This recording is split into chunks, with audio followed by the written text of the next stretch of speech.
गोरखपुर जिला उत्तर प्रदेश की राजनीति का सबसे महत्वपूर्ण केंद्र माना जाता है। ये केवल पूर्वांचल का राजनीतिक प्रवेश द्वार नहीं, बल्कि मुख्यमंत्री योगी आदित्यनाथ का राजनीतिक गढ़ भी है। गोरखनाथ मठ का सामाजिक और राजनीतिक प्रभाव दशकों से जिले की राजनीति को प्रभावित करता रहा है।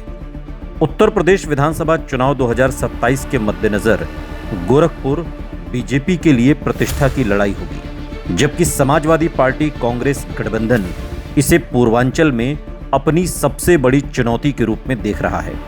जिले में कुल 9 विधानसभा सीटें हैं। गोरखपुर शहर, गोरखपुर ग्रामीण, कैंपियरगंज, पिपराइच, सहजनवा, चौरी चौरा, बांसगांव सुरक्षित, चिल्लूपार और खजनी सुरक्षित।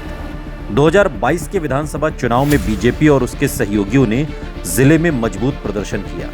बीजेपी ने गोरखपुर शहर, गोरखपुर ग्रामीण, पिपराइच, सहजनवा, चौरी चौरा, बांसगांव और खजनी सीटें जीती, जबकि कैंपियरगंज सीट बीजेपी की सहयोगी निषाद पार्टी के खाते में गई और चिल्लूपार सीट निषाद पार्टी ने एनडीए के समर्थन से जीती। इस प्रकार जिले की सभी 9 की 9 सीटें एनडीए गठबंधन के पास चली गईं। गोरखपुर शहर विधानसभा सीट की बात करें तो बीजेपी का सबसे मजबूत गढ़ माना जाता है। यहां ब्राह्मण, वैश्य, कायस्थ, ठाकुर, दलित, पिछड़ा वर्ग और मुस्लिम मतदाता मौजूद हैं। शहरी विकास, ट्रैफिक, रोजगार, व्यापार, शिक्षा, स्वास्थ्य और गोरखनाथ मंदिर से जुड़ी पहचान यहां के प्रमुख मुद्दे हैं। मुख्यमंत्री योगी आदित्यनाथ की व्यक्तिगत छवि का सबसे अधिक प्रभाव इसी सीट पर माना जाता है। समाजवादी पार्टी यहां चुनौती तो देती है, लेकिन बीजेपी को स्पष्ट बढ़त मिलती रही है। गोरखपुर ग्रामीण सीट की बात करें तो यादव, निषाद, कुर्मी, ब्राह्मण, दलित और मुस्लिम मतदाता निर्णायक भूमिका निभाते हैं। ग्रामीण सड़कें, सिंचाई, किसानों की आय, बिजली और रोजगार प्रमुख चुनावी मुद्दे हैं। सपा का सामाजिक आधार यहां अपेक्षाकृत बेहतर है, लेकिन बीजेपी का संगठन मजबूत होने से मुकाबले में उसे बढ़त मिलती रही है। कैंपियरगंज विधानसभा निषाद समुदाय के प्रभाव वाली सीट है। यहां निषाद, मल्लाह, यादव, ब्राह्मण, मुस्लिम और दलित मतदाता चुनावी परिणाम तय करते हैं। 2022 में ये सीट निषाद पार्टी ने जीती थी। यदि 2027 में बीजेपी निषाद पार्टी गठबंधन मजबूत रहता है तो एनडीए को लाभ मिल सकता है। हालांकि यदि निषाद वोटों में बिखराव हुआ तो मुकाबला रोचक हो सकता है। पिपराइच विधानसभा की बात करें तो ब्राह्मण, राजपूत, यादव, कुर्मी, निषाद और दलित समुदाय प्रभावशाली हैं।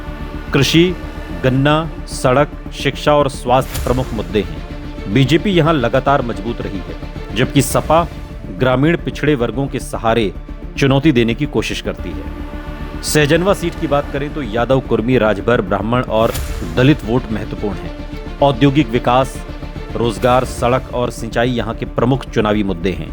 बीजेपी को यहां संगठन और लाभार्थी योजनाओं का लाभ मिलता है, जबकि सपा पिछड़े वर्गों के सहारे मुकाबले को मजबूत करना चाहती है। चौरी चौरा विधानसभा की बात करें तो ऐतिहासिक महत्व वाली सीट है। यहां राजभर, यादव, ब्राह्मण, ठाकुर, दलित और मुस्लिम मतदाता प्रभाव रखते हैं। किसानों की समस्याएं, सड़क, रोजगार और शिक्षा यहां के प्रमुख मुद्दे हैं। बीजेपी यहां मजबूत रही है, लेकिन राजभर और पिछड़े वर्गों का रुझान चुनाव को प्रभावित कर सकता है। बांसगांव सुरक्षित सीट की बात करें तो अनुसूचित जाति के लिए रिजर्व सीट है। यहां पासी, जाटव, अन्य दलित समुदायों के साथ यादव और ब्राह्मण मतदाता भी प्रभाव रखते हैं। बीजेपी ने यहां दलित लाभार्थी योजनाओं के सहारे मजबूत आधार बनाया है। बीएसपी का कभी प्रभाव था, लेकिन पिछले चुनावों में उसका आधार काफी कमजोर हुआ है। चिल्लूपार सीट की बात करें तो लंबे समय से स्थानीय नेताओं के प्रभाव वाली सीट रही है। यहां निषाद, यादव, मुस्लिम, ब्राह्मण और दलित मतदाता निर्णायक भूमिका निभाते हैं। निषाद पार्टी का यहां विशेष प्रभाव माना जाता है। यदि बीजेपी निषाद गठबंधन मजबूत रहता है तो एनडीए को लाभ मिल सकता है। खजनी सुरक्षित सीट की बात करें तो अनुसूचित जाति, यादव, निषाद, ब्राह्मण और अन्य पिछड़े वर्ग प्रभावी हैं। सड़क, रोजगार, शिक्षा, स्वास्थ्य और किसानों की समस्याएं यहां प्रमुख चुनावी मुद्दे हैं। बीजेपी यहां मजबूत स्थिति में रही है, लेकिन विपक्ष इसे प्रतिस्पर्धी बनाने की कोशिश करेगा। गोरखपुर जिले का जो जातीय समीकरण है वो अत्यंत विविध है। ब्राह्मण, ठाकुर, यादव, निषाद, कुर्मी, राजभर, वैश्य, दलित और मुस्लिम मतदाता सभी महत्वपूर्ण भूमिका निभाते हैं। बीजेपी को परंपरागत रूप से सवर्ण, गैर यादव, पिछड़ा वर्ग, लाभार्थी वर्ग का समर्थन मिलता रहा है। समाजवादी पार्टी का आधार यादव और मुस्लिम मतदाता है, जबकि कांग्रेस गठबंधन में सीमित लेकिन पूरक भूमिका निभा सकती है।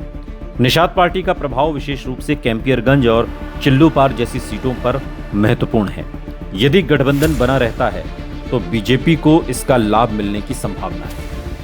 बहुजन समाज पार्टी का प्रभाव गोरखपुर में पहले की तुलना में काफी कम हुआ है।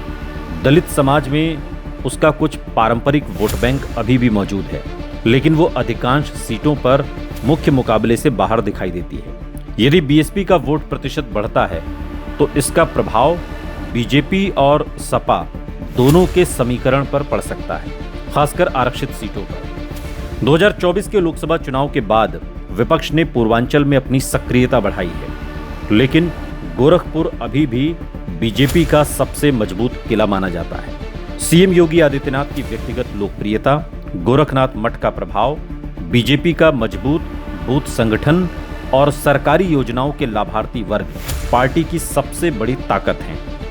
दूसरी ओर समाजवादी पार्टी, कांग्रेस गठबंधन यादव, मुस्लिम, कुछ पिछड़े वर्गों और स्थानीय असंतोष को एकजुट कर मुकाबला मजबूत करने की कोशिश करेगा। गोरखपुर जिले के प्रमुख चुनावी मुद्दों की बात करें तो रोजगार, औद्योगिक निवेश, एम्स और मेडिकल सुविधाएं, सड़क और फ्लाईओवर, बाढ़ नियंत्रण, किसानों की आय, सिंचाई, शिक्षा, कानून व्यवस्था, युवाओं के लिए रोजगार और पूर्वांचल के विकास जैसे प्रमुख प्रश्न प्रमुख मुद्दों के रूप में रहेंगे।